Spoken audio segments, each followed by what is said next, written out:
ابتدا ہے رب جلیل کے بابرکت نام سے، جو دلوں کے بید خوب جانتا ہے۔ دیکھتی آنکھوں سنتے کانوں کو طارق عزیز کا سلام۔ یہ وہ الفاظ ہیں جو بہت کم لوگ ایسے ہوں گے جنہوں نے اپنی لائف میں کبھی بھی نہیں سنے ہوں گے۔ مرحوم طارق عزیز پاکستان کا ناقابل فخر سرمایہ تھے۔ ریڈیو پاکستان کے پہلے اناؤنسر سے لے کر کامیاب ترین شو نیلام گر کی میزبانی کا سفر طے کرنے والے طارق عزیز کی زندگی کے بہت سے روشن پہلو تھے، جن میں سے ایک حب وطنی تھی۔ پاکستان زندہ باد کا نعرہ لگانے والے طارق عزیز نے اپنی حیات میں محبت کا ثبوت دیا۔ طارق عزیز 1936 کو جالندھر، پنجاب، برطانوی ہندوستان میں پنجابی آرائی خاندان میں پیدا ہوئے۔ طارق عزیز نے ابتدائی تعلیم ضلع جالندھر، پنجاب سے حاصل کی۔ قیام پاکستان کے بعد آپ اپنی فیملی کے ساتھ ساہیوال میں آ کے بس گئے۔ گورنمنٹ کالج ساہیوال سے گریجویشن کیا۔ آپ ایک اخبار کے ساتھ وابستہ ہوئے اور وہاں بطور جرنلسٹ کام کرتے رہے۔ آپ نے اپنے کیریئر کا آغاز 1961 میں ریڈیو پاکستان سے کیا۔ آپ ریڈیو کے سنہری دور کے یادگار فنکاروں میں شامل تھے۔ جب پاکستان ٹیلی ویژن نے 26 نومبر 1964 جمعرات کے دن لاہور سے اپنی نشریات کا آغاز کیا تو طارق عزیز اس کے ابتدائی اناؤنسر تھے۔ آپ وہ پہلے شخص تھے جب پاکستان میں پہلی بار ٹیلی ویژن کی نشریات دیکھی گئی تو سامنے طارق عزیز صاحب تھے، یعنی آپ کو پاکستان ٹیلی ویژن کا پہلا چہرہ بھی کہا جاتا ہے۔ 1975 میں طارق عزیز کی میزبانی میں نیلام گر کا آغاز ہوا، جو بعد میں طارق عزیز شو اور پھر بزم طارق عزیز کے نام سے جاری و ساری رہا۔ انٹرٹینمنٹ کی دنیا میں جو شہرت اور عزت طارق عزیز نے کمائی وہ کسی اور کے حصے میں نہیں آئی۔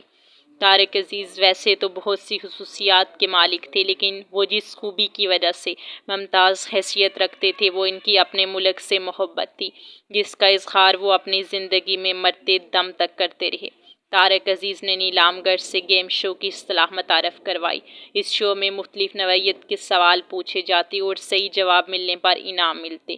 سب سے بڑا انعام گاڑی کا ہوتا، جو بہت سے لوگ حاصل کرنے میں کامیاب رہے۔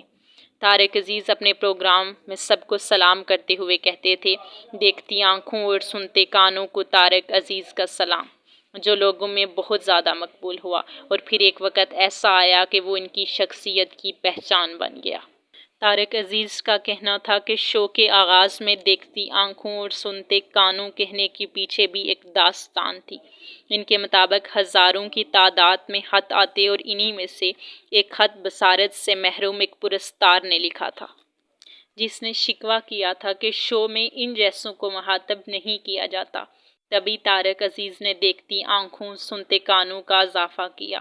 طارق عزیز نے کم و بیش 40 سال تک اس انعامی ٹی وی شو کی میزبانی کا اعزاز حاصل کیا۔ طارق عزیز کا تعارف صرف یہی نہیں کہ وہ ٹی وی کے پہلے مرد اناؤنسر اور نیلام گر کے میزبان تھے، بلکہ وہ اس دشت کی سیاہی میں کام کرنے سے پہلے پاکستانی فلموں میں بھی قسمت آزما چکے تھے۔ انہوں نے 1964 میں خاموش راہوں سے فلمی دنیا میں قدم رکھا تھا۔ انہوں نے اور بھی بہت ساری فلموں میں کام کیا تھا۔ ان کی ایک اور فلم انسانیت تھی جو 1966 میں ریلیز ہوئی تھی۔ ان کی دیگر مشہور فلموں میں قسم اس وقت کی، کٹاری، چراغ کہاں، روشنی کہاں اور سالگرہ شامل ہیں۔ سالگرہ ایک انتہائی کامیاب میوزیکل فلم تھی اور اس فلم نے 2 نگار ایوارڈز بھی جیتے تھے۔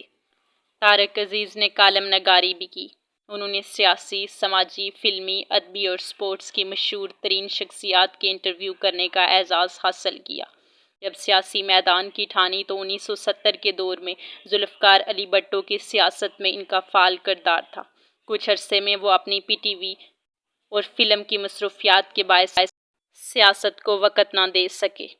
بعد ازاں پاکستان مسلم لیگ میں شامل ہو گئے اور 1997 میں لاہور سے MNA منتخب ہوئے۔ ٹیلی ویژن کے حوالے سے ان کا نظریہ یہ رہا کہ اس میڈیم سے قوم کو تفریح فراہم کرنے کے ساتھ تعلیم اور تربیت کا اہم فریضہ بھی سر انجام دیا جائے۔ آغا اکثر فرماتے تھے کہ ایک دفعہ میں نے طارق سے کہا کہ نجی ٹی وی کے شو میں معمولی سوالات پر موٹر سائیکلیں دی جا رہی ہیں۔ تو آپ بھی یہ سلسلہ شروع کریں۔ بٹ طارق صاحب نے قطرے سخت لہجے میں کہا، نو نیور، ایسا کبھی نہ کہنا، کیونکہ میں قوم کو لالچ، ہرس اور آسانی کی نہیں بلکہ محنت، ریاضت اور علم حاصل کرنے کی عادت ڈالنا چاہتا ہوں۔ وہ بطور مہمان بھی پاکستان کے ایک گیم شو انعام گھر میں حاضر ہوئے اور اس پروگرام میں انہوں نے تمام سوالات کے درست جوابات دیے اور وہ یہ کرنے والے پہلے آدمی بن گئے۔ انہوں نے یہ کام شرکاء کو فراہم کی گئی مدد کے بغیر کیا تھا۔ دوستو، طارق عزیز نے شادی بہت لیٹ کی تھی۔ ان کی بیوی کا نام ہاجرہ تھا۔ ان کی کوئی اولاد نہیں تھی۔ وہ لاہور گارڈن ٹاؤن میں رہائش پذیر تھے۔ طارق عزیز منفرد اور اچھوتے انداز میں میزبانی کرتے اور شو کے اہتمام پہ ان کے محسوس لہجے میں پاکستان زندہ باد کہنا تو خاصی مقبولیت حاصل کر گیا۔ اس کا پس منظر بیان کرتے ہوئے ان کا کہنا تھا کہ ان کے انگ انگ میں پاکستان کے لیے محبت رچی بسی تھی۔ والد عبدالعزیز نے 1936 میں نام کے ساتھ پاکستانی کا اضافہ کیا، حالانکہ اس وقت صرف پاکستان کی قرارداد پاس کی گئی تھی۔ وطن سے محبت کی اس سے بڑھ کر اور کیا مثال ہوگی کہ طارق عزیز نے وفات کے بعد اپنی تمام تر جائیداد پاکستان کے نام کر دی تھی۔ طارق عزیز کی کوئی اولاد نہ تھی، جس کے باعث 2 سال قبل ہی انہوں نے اپنی جائیداد پاکستان کے نام کر دی تھی، جس کا اعلان انہوں نے سوشل میڈیا پر جاری کرتے ہوئے کہا تھا۔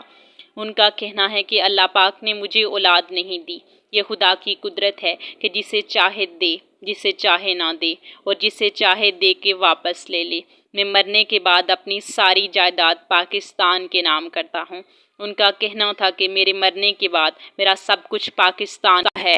ان کے کالم کا ایک مجموعہ داستان کے نام سے اور ان کی پنجابی شاعری کا مجموعہ ہمزاد ددوک شائع ہو چکا ہے۔ طارق عزیز کی ایک اور تحریر کردہ کتاب فٹ پاتھ سے پارلیمنٹ تک کا سفر لوگوں میں بہت ہی زیادہ مقبول ہے۔ اپنی زندگی کے بہت سے ایوارڈز بھی مل چکے ہیں۔ 14 اگست 1992 کو حکومت پاکستان نے صدارتی تمغہ برائے حسن کارکردگی عطا کیا۔ 1998 میں انہوں نے بہترین میزبان کا ایوارڈ بھی جیتا۔ دوستو، طارق عزیز کا انتقال 17 جون 2020 کو لاہور میں ہوا۔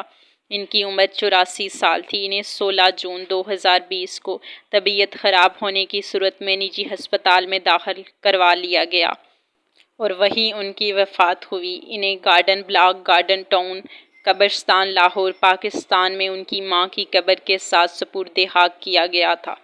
دنیا بھر میں ان کے لاتعداد مداح سوگوار تھے اور بہت ہی مشہور شخصیات نے ان کی موت پہ دکھ کا بھی اظہار کیا تھا۔ لیکن ہم نے نہ صرف ایک عظیم میزبان اور شاعر کو کھویا ہے، ہم نے پاکستان کے مقبول ترین برانڈز کے حقیقی سفیر کو بھی کھو دیا ہے۔ طارق عزیز کی وفات پر صدر مملکت عارف علوی نے کہا کہ طارق عزیز کے افسوسناک انتقال سے ایک باب بند ہو گیا ہے۔ سابق وزیر اعظم عمران خان نے کہا کہ انہیں عزیز کی موت کے بارے میں سن کر دکھ ہوا، جو ان کے مطابق اپنے وقت میں ایک آئیکن اور ہمارے ٹی وی گیم شوز کے علمبردار تھے۔ مشہور گلوکار علی ظفر نے کہا کہ انہیں یقین ہے کہ طارق عزیز کو کبھی فراموش نہیں کیا جائے گا۔ آپ نے ہمیں ایک دور دیا، یادوں سے بھرا ایک بچپن دیا۔ آپ نے ہمیں تحائف اور بہت کچھ دیا۔ ہم اپنے ہیروز کو بہت جلد بھول جاتے ہیں، لیکن مجھے یقین ہے کہ آپ کبھی نہیں بھولیں گے۔ آپ کی موجودگی ایسی ہی تھی۔ سامعین، آج دنیا نئے میزبانوں اور گیم شوز کے نئے فارمیٹس کی طرف بڑھ گئے ہیں، لیکن اس حقیقت کو کوئی کم نہیں کر سکتا کہ طارق عزیز وہ اصل شخصیت تھے جنہوں نے یہ سب کچھ اس سے کہیں زیادہ کلاس کے ساتھ کیا، جو اس سے پہلے کوئی نہ کر سکا۔ اور پھر یوں ہوا کہ دیکھتی آنکھوں سنتے کانوں کو طارق عزیز کا سلام کہنے والا یہ سٹار اپنی انہی دیکھتی آنکھوں اور سنتے کانوں کو منتظر چھوڑ کر چلا گیا۔